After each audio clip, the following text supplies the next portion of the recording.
What's going on, guys? Thank you so much for tuning in to yet another episode here with Walking Manifestator. And in this space, we talk about all things that are geared to help us reclaim the power that we have always had, but we have forgotten through stories that we have been told through this shifting of paradigm. And with that, today we're going to be covering the essential conversation that I think most of us, when it comes to this growth journey, can admit. Limiting beliefs is a topic that is definitely high up on the conversations that I'm having with a lot of my personal students, and I know that was something that I myself experienced, and I still do at times, right? Because this is a growth process. It's not like it just eliminates itself and you don't have to ever worry about it. So in today's conversation, I want to give you 3 tangible things you can utilize to really help you in understanding how these limiting beliefs are actually acting as a mechanism that is really just trying to keep you safe, but also some tangible tools that you can utilize to start questioning how you can reframe the way that this message is being delivered by you. Okay, so with that being said,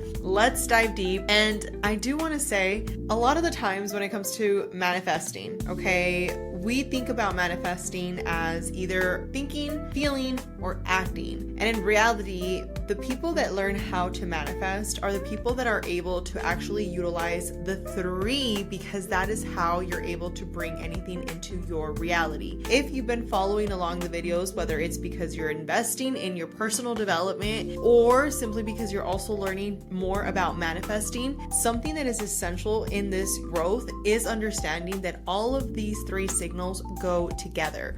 So it's important to understand, because when we're thinking about limiting beliefs, I want you to ask yourself, and this is the first thing I want you to get into identifying 1 to 2, 3, whatever you want. I mean, it's up to you, but let's just focus on 1 to 2 that are your main things that right now you would consider a limiting belief. And you want to get very clear about it. And I was actually having a conversation with somebody recently, and basically when we were having the conversation, it was very surface level at the beginning, right? It was like, well, I'm looking to manifest because I want more money, right? And it's like, oh, amazing. But why do you want more money? And it's like, oh, well, because, I just want a nice house. Okay, but why do you want a nice house? Oh, well, because I want to be able to have family over and I want them to enjoy a nice space. Okay, and why do you want that? And you see, as you dig deeper and deeper, you realize that there's actually an underlying belief there of being rejected. Therefore, you actually want to be accepted, which is the reason why you actually want to make money, so that you are in this energy of acceptance. And you see, when we start understanding how these beliefs are actually the ones that are holding us from these manifestations,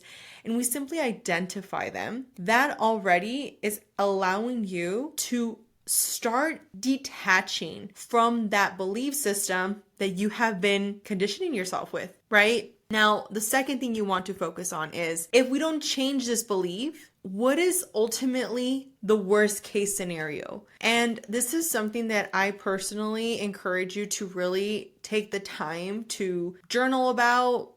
Pause the video, pause the audio if you're listening to it on podcast, but really be honest with yourself. What is something that, if you're being very upfront about, you are afraid that if this limiting belief actually, doesn't work out, would actually cost you whatever for the rest of your life, right? So let me give you an example. Let's say one of my clients, right, we had actually recently, and let's use a better example. They really wanted to start learning how to feel that sense of self-worth, right?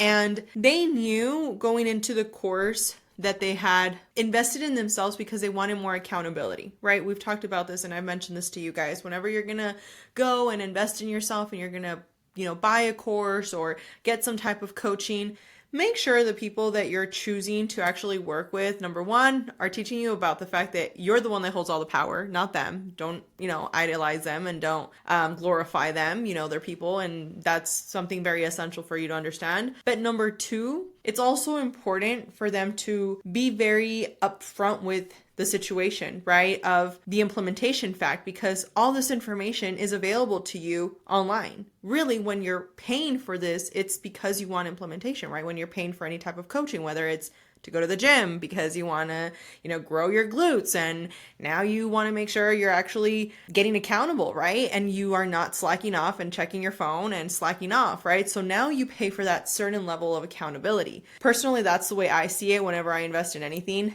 I always like to see the person that I'm going to invest in, because I want to make sure that they're in alignment with me, that they really have similar morals and core values that I resonate with, because that's what I'm paying for. I'm paying to be in your energy, to really be around like-minded individuals, to really start programming my subconscious to now understand a new belief system and embody a new paradigm. So in this example, it's something that we sometimes fail to compare when we're understanding the limiting beliefs. And with this client, they really had concerns about actually understanding how uncomfortable they felt about admitting that they didn't actually feel worthy, right? It was something that it was brushed around, right? She didn't really want to say it out loud. And the reality is that we needed to take that extreme worst case scenario for this person to really sit with that and see, what is this life going to look like? What does you not taking action look like? Is it something that you're willing to have as part of your life? Or is the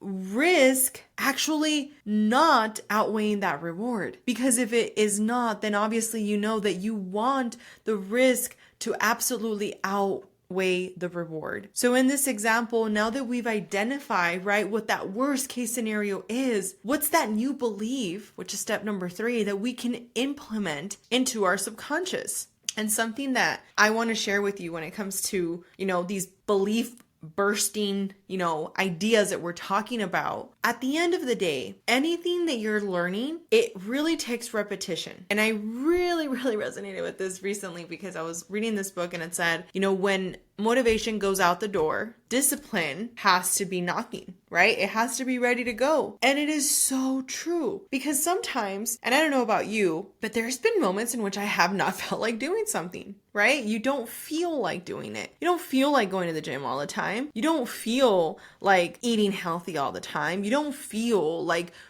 not going to that event because you needed to work on your business or that dream that you have, but you know that that's what's going to actually be for the betterment of you. And that's where the discipline kicks in. That's where motivation is out the door, but discipline is ready to go. And when we actually identify how important it is for us to understand that until we make and this is by Carl Jung, one of my favorite quotes, until we make the unconscious conscious, it will forever direct our life. And we're going to call it faith. You're going to say that's destiny. That's just the way it is. I just didn't have the opportunities. My family didn't have money. My parents left me. I was neglected. I didn't have these options. You fill in the blank, but there is somebody out there that for all the reasons you're saying that you can't, they were able to. And matter of fact, the reasons why you're saying you can't are actually the reasons why they use those as a reason why they did. It's all in the framing that you're using. And these 3 identities are really going to help you to actually understand how these are holding you back and how to shift out of them. And something that I'm really going to tell you from personal experience, stay consistent with the people and the content that you're surrounding yourself with. A lot of the times it's easy to slip up and just say, well, today I'm not going to watch that one video that I knew I understood. I didn't really, bring it into my long-term memory, but I got it to the point where I feel comfortable enough. So I'm going to move on into watching the series.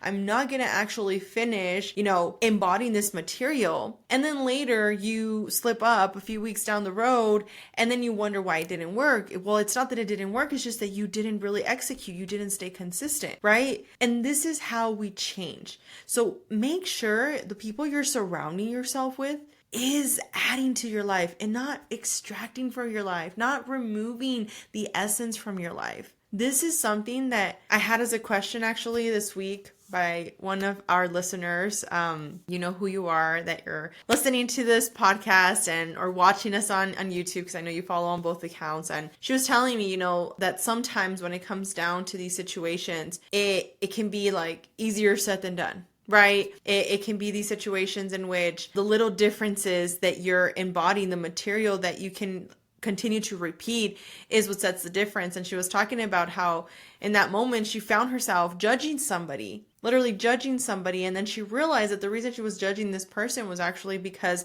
of the fact that it was a mirror, right? It was reflecting something that within herself, she actually was in a way admiring of this person, because this person was actually able to come and show this in their own authentic self. So when it comes to these steps that you're going through, who you have around matters. So get connected, get around like-minded individuals. That's the reason why personally I started my community, because I wanted to be part of something bigger than me. I wanted to make sure that the people that I was collaborating with are going to be like-minded individuals. And yes, although there's all these other amazing groups out there, there is room for more. And if you have a dream to start that, business, but you're just in these limiting beliefs because you feel that, well, there's just already too many of those, and well, there's already a lot of people in that market, it's too saturated, go for it. Matter of fact, I can actually argue that that's the reason why it could work, because there's so much momentum going on in that market that's why you can thrive. You see, the framing that we're telling ourselves constantly is so important, and we don't realize it. We go unconscious. 95% of the thoughts that we're having are literally exactly the same as the ones we had yesterday. So are we choosing things that are actually adding substance, or are we actually removing the substance from our life? So when I tell you plug in, yes, I'm talking about connecting and listening to podcasts. Yes, I'm talking about connecting and join the Facebook group, join the school community, join the networking event. These things are what help you get connected with other like-minded individuals. And I'm telling you, this person that I talked to mentioned to me, how do you know when you're changing, and how is it that sometimes, how do you find your people, right? Like, it feels very lonely right now, Alexa. It feels very lonely. And how do I find my people? And you see, the reality is that it gets very quiet when you're going through this growth, because you need to learn how to find you. And you can't find you with all the noise. But guess what? Once you find you, and once you get so crystal clear on who you is, and I'm telling you, it's going to continue to change. So it's going to continue to evolve. It's never like I got to the destination, hooray. No, like, you really need to get comfortable with this sentence of enjoy the ride, my friend, because it's not about the destination. It truly is about the ride. And once you can do that, you can understand that the tribe starts to show up in the right moments. I went to Peru. I was out there for 3 weeks, and my God, the people that I met, I mentioned this in one of my videos, from all walks of life. And it was beautiful to have that experience, because now I can truthfully say that I have met more of my soul tribe, my soul family. And this is why I say that sometimes it's going to get quiet. It's going to get radio silence, right? Because we need to be able to hear ourselves, and we need to be able to discover what it is that you really want in order for you to go out and create it, okay? So to really drive this point home, let me summarize the 3 points here for our belief bursting, right, ideas that we're going to implement. The number one is that we want to get very clear. What are these beliefs? What exactly is it that I'm telling myself? What is it that I am constantly repeating in my mind? If you want to go one at a time, do that. Choose your 2, main ones and work from that. Get very clear. And I've had people in the past tell me that they're embarrassed to actually write down like the honest truth, because they are even embarrassed for somebody else to read it. That means that there's an underlying belief there, because your fear is of actually not being accepted. Therefore, you're actually fearing rejection. Therefore, all you want is to be loved and accepted. Therefore, we need to get deep. We need to be willing to look. And if we don't actually take the time to look, how do you expect to fix what you can improve? Now, the second one is going to be make sure that we are really going into these extremities of what does that worst case scenario look like. Get crystal clear so that this way there is not a shadow of a doubt that these are all the reasons why it could not happen. so that you can see how negative this would look like. And then you're going to move into what would that new belief look like so that I can actually make this happen, and list all the reasons why you can. Because you see, sometimes our mind is so primal that it literally just wants to shield you and it wants to protect you and it wants to keep you safe. And it's like, no, we're not going to go and discover anything new, because you know what? That is unsafe, because we don't know, there could be a cliff over there and you could fall, and we don't want that. But that's part of life. It's part of the growth. And if you ask me, it's part of the exciting part, because if not, I think that life would be very boring. And that is my take. But with that being said, I want to just give you the props, give you the kudos, send you the energy and the love that you deserve for showing up, literally showing up for yourself, because that's what you're doing when you're watching these videos. It's not about listening to me. It's not about watching me. It's about reminding you about what you already know, but you have forgotten through the conditioning that we've gone through, right? So continue to show up for yourself. For those of you that are still not part of the community that we have in school, I highly encourage you guys to tap in. Okay, guys, remember we talked about implementation. So if you want to actually grow, you need to hold yourself accountable. Nobody else is going to hold you accountable. Nobody's coming to save you but you, right? So get around the right people, plug in. We have a ton of free workshops coming up. We have a ton of free material already there in the community. It is free for you to join, okay? And you're going to get to connect with other amazing people. And at the end of the day, if that is not something that is in your interest, I hope that you have all the success in your journey. For those of you that continue to come back, thank you so much for sticking around, for the support. If you would not mind, as we have talked about the law of reciprocity, the energy that we put out is the energy that we get back. If you got any value from today's video, I would appreciate a thumbs up, a subscribe if that's something you're compelled to do. It really helps push the channel to other people, so that at one point this mission of Walking Manifestator and bringing other amazing guests comes to life. And I'm just so excited because you all get to be part of this journey. And I know it's going to come to be, because it already exists in the quantum reality, right? If my 5D already knows that it's there, it means that if my 3D is calling for it, it already exists somewhere in the realities. So that is what we're going to bring into existence. So thank you so much for showing up. I am sending you much love, and I will talk to you guys on the next video.